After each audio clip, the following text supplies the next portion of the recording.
Cumprimento os irmãos com a paz do Senhor. Louvado seja o nome do Senhor. Convido os irmãos a abrir as vossas Bíblias. A carta aos Hebreus,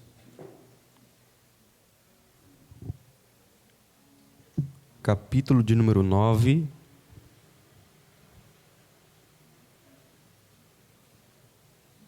Versículo de número 23 a seguir.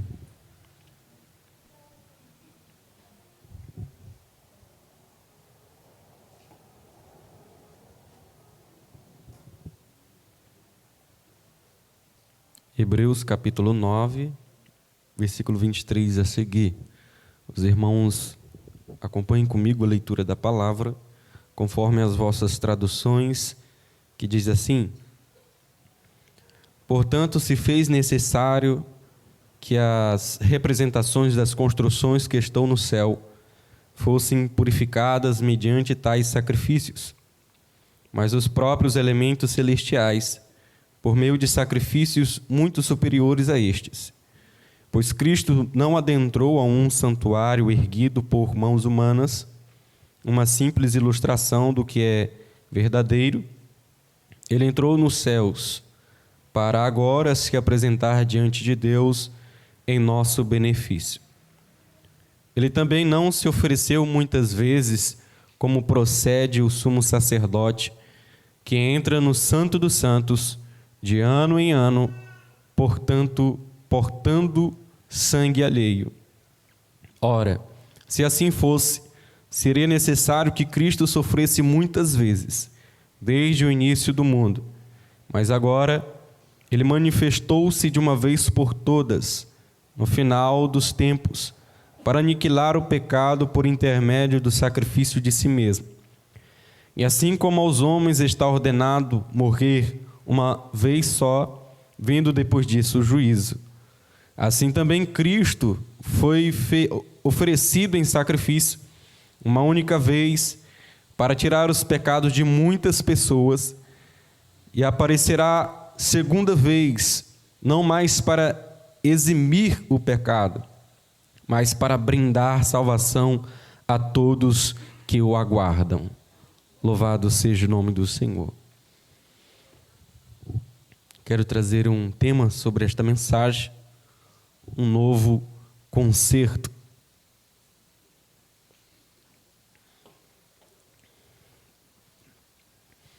A respeito da crucificação de Cristo Jesus,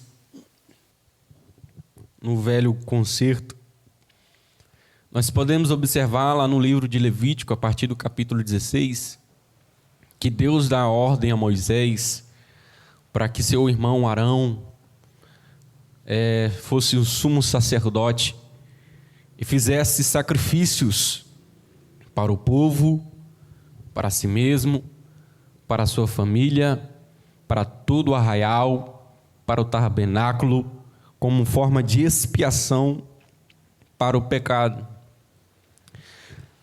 O dia da expiação, ele tinha que ser repetido todas as vezes, anualmente. Era um costume, e esse sistema ele não previa o perdão final de todo o pecado. Quando olhamos aqui para Hebreus, no capítulo 9, nós podemos observar que a carta aos Hebreus, ele vai falar sobre os ritos mosaicos que eram feitos a partir desses rituais que eles faziam da expiação, quando pegavam o animal, degolavam o animal e espargia todo o sangue do animal dentro do Santo dos Santos, que somente o sumo sacerdote tinha acesso para fazer expiação do pecado das pessoas que ali estavam. Mas esse concerto implorava por um concerto melhor, um sumo sacerdote melhor e também um portador de pecado mais excelente. Nós vemos aqui no capítulo de número 9 uma imagem figurativa do coração justificado no lugar santo, aonde ficava o candelabro, a mesa, os pães da propiciação que ali estavam. A luz no seu interior do candelabro, ali, ela era alimentada pelo sentido espiritual, pelo óleo do Espírito Santo, e também um pão diário de Cristo no interior, pela qual nós vivemos hoje. Em Hebreus, no capítulo 9, se você for observar aí no capítulo 9, vai falar a respeito da Arca da Aliança. Quando observamos a Arca da Aliança, no Novo Concerto, ele traz um grande significado de um coração santificado que está na presença de Deus. Outra hora era necessário carregar a presença de Deus, que era a Arca da Aliança, para todo e qualquer lugar que eles iam. Mas hoje nós podemos trazer a presença de Deus quando dobramos os nossos joelhos para falar com o Senhor. Então, neste sentido, aqui nós vemos o coração, 3 bênçãos no Novo Concerto. Dentre ele, na Arca da Aliança, nós vemos 3 objetos: a tábua dos 10 mandamentos, a vara de Arão e também o maná que desceu do céu. Em primeiro lugar, nós vemos a lei de Deus, que significa a introdução do estatuto de Deus e a completa submissão da natureza moral deste estatuto dentro do nosso ser. Isto envolve a reconstrução da imagem moral de Deus, que foi perdida outra hora na queda, onde nós vemos lá no livro de Gênesis, no capítulo 3, tornando possível e favorável a justiça divina em nossas vidas. Em segundo lugar, a bênção do Novo Concerto fala sobre o fruto sobrenatural do Espírito, agora que está florescendo e que antes era uma vara sem vida, e também é simbolizada pela vara de Arão que tinha florescido.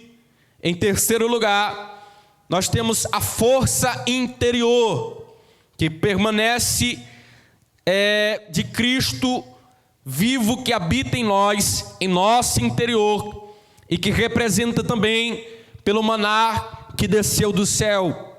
Se você for olhar aí em João, no capítulo 6, versículo de número 48 até o versículo de número 51, você vai ver Jesus dizendo: eu sou o pão da vida. Vossos pais comeram maná do deserto e morreram. Este é o pão que desce do céu, para que o que dele comer não morra. Eu sou o pão da vida que desceu do céu. Se alguém comer deste pão, viverá para sempre. E o pão que eu der é a minha carne, que eu darei pela vida do mundo. Jesus Cristo estava falando em João a respeito da Santa Ceia, e a participação da Santa Ceia, a simbologia que traz é que os sofrimentos de que Cristo padeceu, nós, como igreja de Cristo, também padeceremos com Ele. É por isso que o mundo hoje persegue a igreja, mas no que tange o sacrifício de Cristo Jesus, neste caso, a expiação aqui, ela está associada rigorosamente com a morte de Cristo no altar de sacrifício. Enquanto no plano levítico do Antigo Testamento, a expiação era apenas por morte de animais, mas sim levar o sangue até o Santo dos Santos. O valor inerente do sangue de animais, ele seria vitalmente nulo, sem valor, mas o valor inerente do sangue de Cristo, imaculado Deus, homem, 100% Deus, 100% homem, seria incalculável. Louvado seja o nome do Senhor. No entanto, este quase desprezível sangue de animais, eles se asseguravam aos adoradores do Antigo Testamento, da antiga dispensação, da antiga aliança, alguns benefícios. Dentre eles, o benefício era a santificação quanto à purificação da carne. Eles eram santificados através de uma restauração, de uma pureza no seu exterior. Essa pureza, essa santificação, ela não tinha poder o suficiente dentro do seu interior. Então a sua aceitabilidade era formal diante de Deus. Toda vez que o sumo sacerdote adentrava no tabernáculo, ele tinha que entrar no lugar santo dos santos, onde somente o sumo sacerdote tinha acesso. Mas, todavia, nem todos eles poderiam entrar a hora que eles quisessem. Poderiam entrar somente uma vez ao ano, e somente quando Deus os chamasse para que eles pudessem entrar naquele lugar, porque aquele lugar era santo. Nem todo mundo podia ter acesso à presença de Deus, porque a presença de Deus era santa. Se alguém entrasse diante da presença de Deus, de qualquer forma, ali ele morreria, porque não suportaria a santidade de Deus.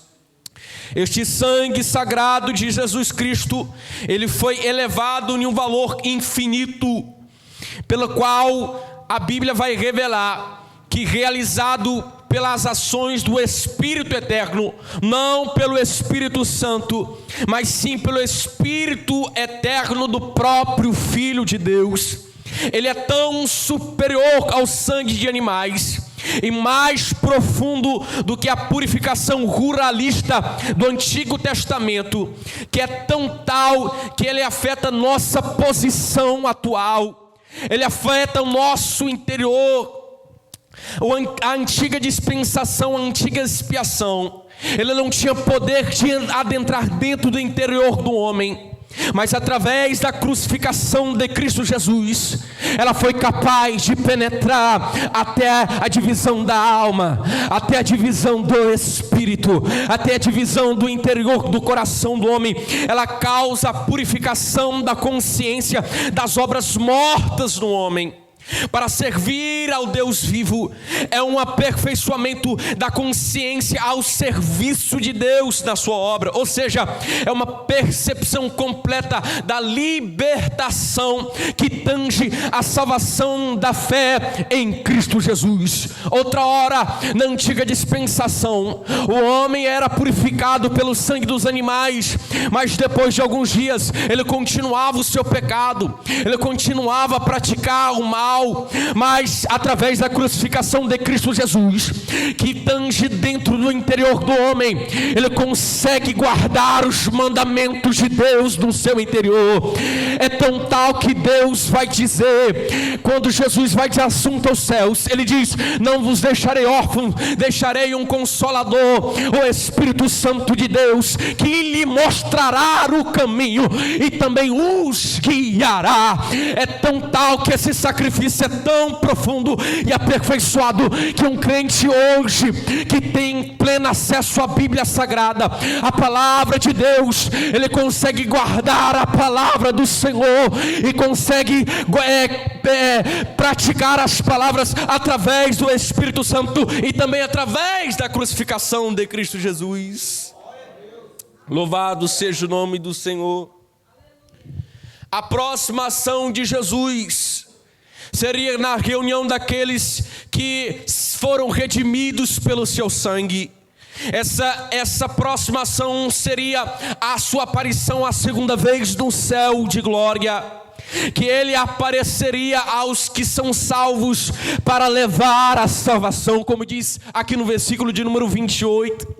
Mas aqueles que morreram em Cristo Jesus aguardarão o juízo final. Esta será a etapa final da grande redenção do Senhor.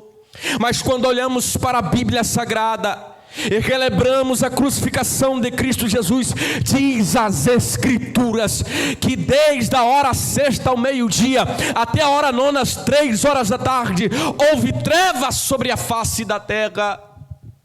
Quando Cristo estava sobre a cruz do Calvário, os céus se escureceram, o sol se escondeu, a natureza, o espaço sideral se mobilizaram.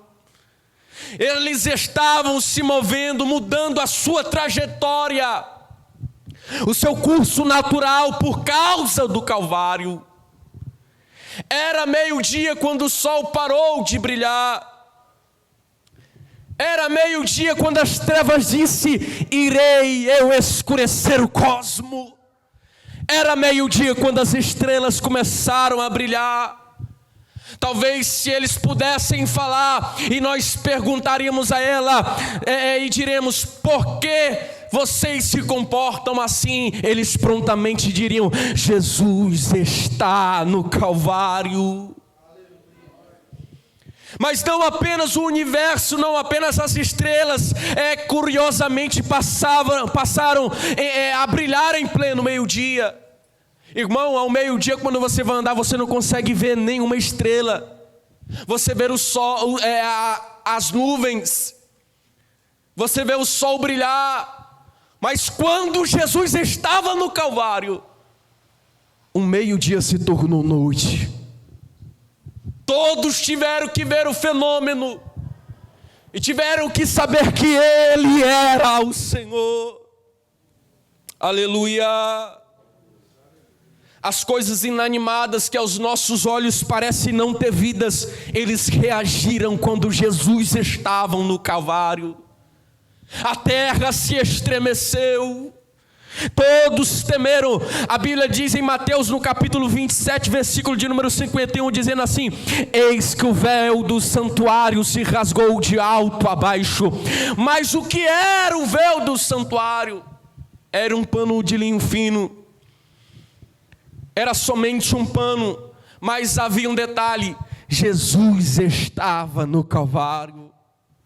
Há aqui um símbolo espiritual de quando o véu se rasga de cima a baixo. Todavia, somente o sumo sacerdote tinha acesso ao Pai. Mas quando o véu se rasga de cima para baixo, Ele estava dando acesso a todos a chegarem na sua presença. Todos que reconhecessem que era pecador, que viesse ao Senhor e dizer: Senhor, eu pequei e careço da tua graça, careço do teu Espírito. Lá de cima Deus brada e desce a sua graça sobre nós. Aleluias. Através da crucificação de Cristo Jesus fomos alcançados por uma imensa graça. É na cruz de Cristo que até as coisas inanimadas começam a se mover, feitas também por mãos humanas, estruturas começaram a mexer as suas bases, a tremer as suas estruturas diante da cruz do Calvário. Jesus estava no Calvário, até o inferno se estremeceu quando Cristo estava no Calvário. Não apenas o sol, não apenas as estrelas, não apenas os astros, não apenas a luz do dia, não apenas o véu se rasgou de alto a baixo, mas era muito mais do que isso. As Sagradas Escrituras vai revelar que quando Jesus estava no Calvário, a Bíblia diz que os sepulcros se abriram, os mortos ressuscitaram.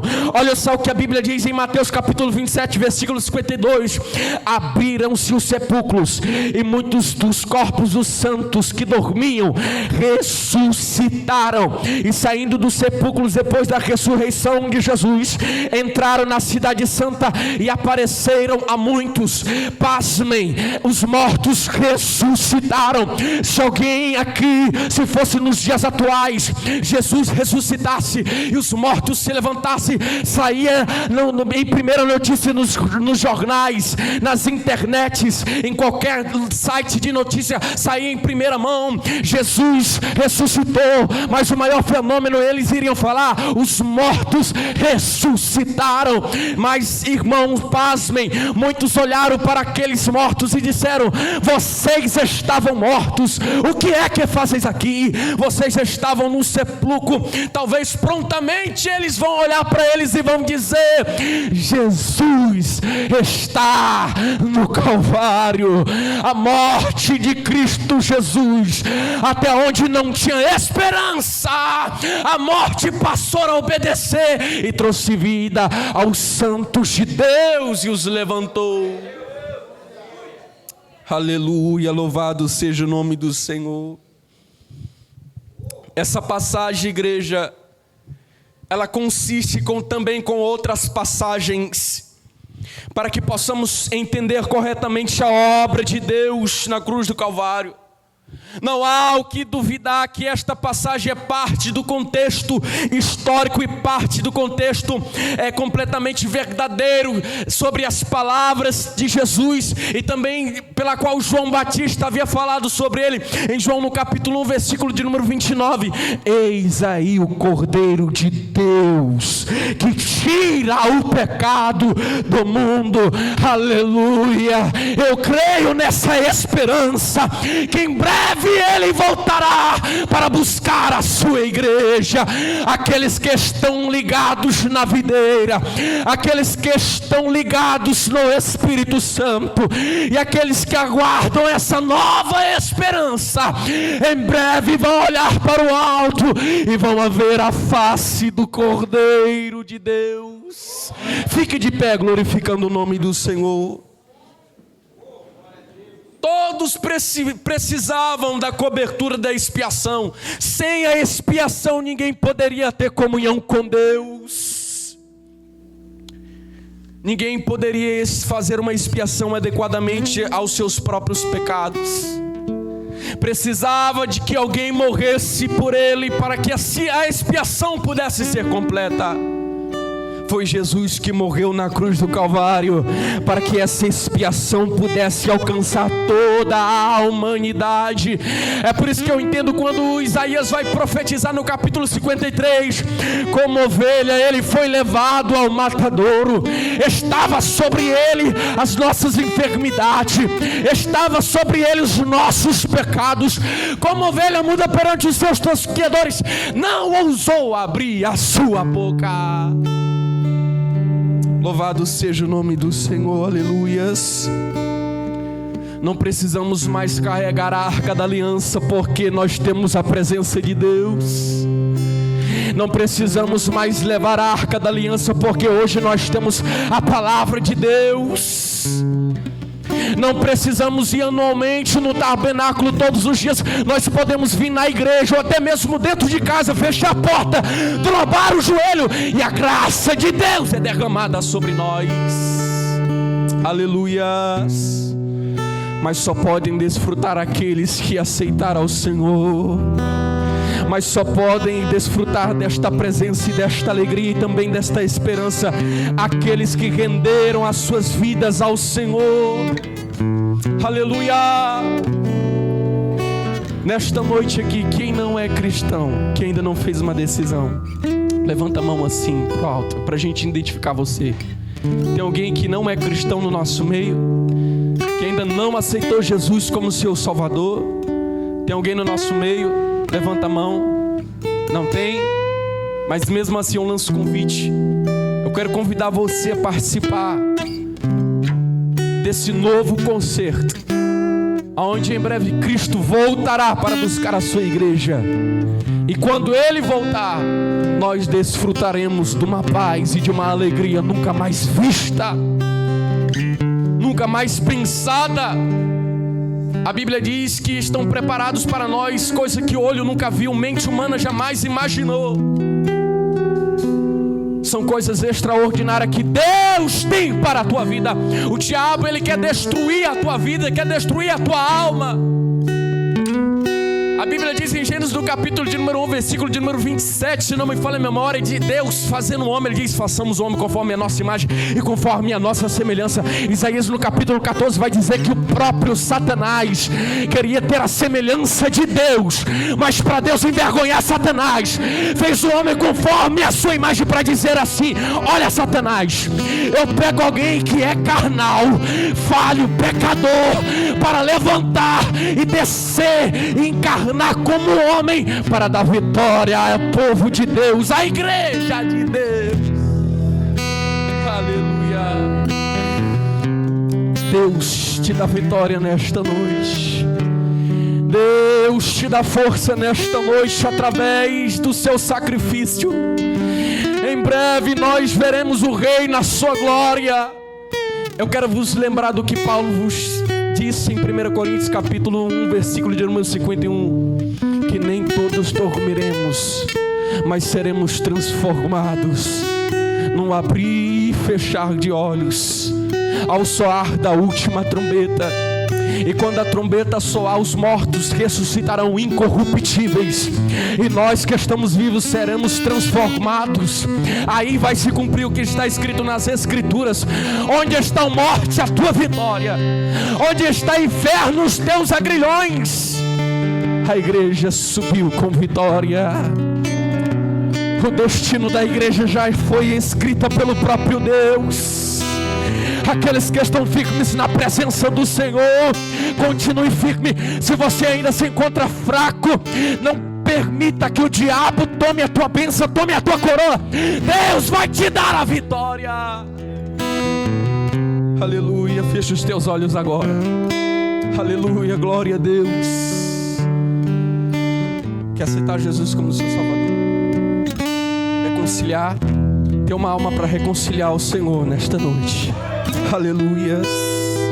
Oh, glória a Deus. Irmão Gustavo, faz oração. Glória a Deus. Qual é seu nome? David. Vamos orar pelo irmão David. Pai amado, Pai santo, estamos aqui, meu Deus, em tua presença. A tua palavra, meu Senhor, foi pregada, Senhor. Senhor, e o David, meu Deus, sentiu, meu Deus, uma necessidade provocada pelo teu Espírito Santo, Senhor. A necessidade, meu Senhor, de fazer um concerto contigo nesta noite. Oh, Senhor, tu conheces, meu Senhor, a vida do David. O Senhor conhece, meu Deus, os desafios, meu Deus. O Senhor conhece, meu Deus, os caminhos que o teu filho tem trilhado. Mas hoje, meu Senhor, ele está aqui, Senhor, dando um passo de fé, falando, meu Deus, diante de todos, na congregação dos santos que aqui estão, que quer, meu Senhor, um compromisso contigo. Pai amado, eu quero te pedir, Senhor, apaga os pecados, ó Pai do David. Meu Deus, que o Senhor possa libertar, meu Deus, de tudo aquilo que aflige. Meu Deus, e que a partir de hoje, meu Senhor, o David, meu Deus, possa trilhar um novo caminho, que ele possa viver uma nova história, e que seu nome seja escrito, meu Deus, no livro da vida. Meu Deus, capacita o David, meu Senhor, capacita ele, Senhor, dá saúde, meu Deus, e proteção. Assim eu te peço, meu Deus, em nome de Jesus, amém. Paz do Senhor, meu irmão, Deus te abençoe, viu? Glória a Deus, pega o número dele. Glória a Deus, o endereço. Aleluia. Irmãos, agora vamos prosseguir.